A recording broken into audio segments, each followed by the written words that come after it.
My name is Joris and this is my garden where I try and test ideas and technology to maintain green landscapes at ground level and on roofs by making sensible use of the available water in times of climate change.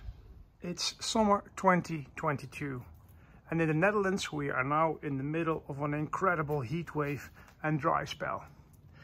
Yet the gardens and the green roofs look pretty okay, because they are irrigated with rainwater from an underground tank using the Gardena Smart Water Control Center and the Gardena Smart Pump. This particular green roof, however, did not survive the drought. The synthetic turf, which is a lightweight solution to Greenroof, is doing just fine, but the vegetated edges have all perished in the extreme heat and drought. So before I continue with reseeding or replanting, I want to include this with the rainwater irrigation scheme before replanting.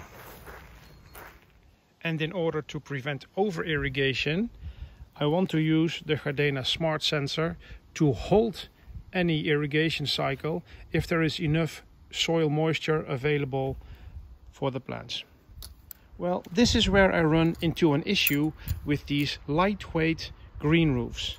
The soil is very shallow and it's very coarse, very rocky.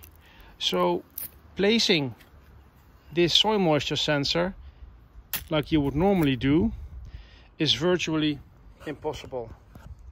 It will not make sufficient contact with the soil to give you an accurate reading of soil moisture content. In order to prevent this, I have created an easy workaround.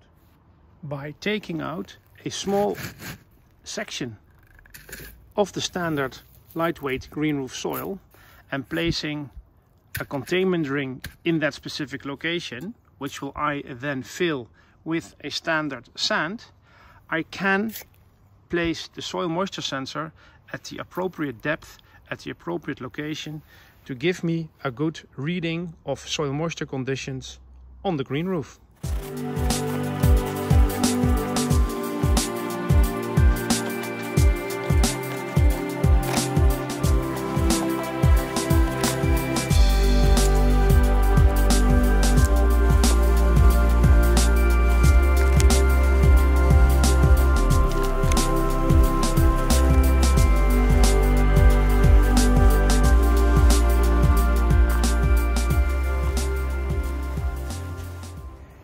And after installation, make sure you wet the soil with at least 5 liters of water and run the moisture sensor self soil calibrating settings in the Gardena app.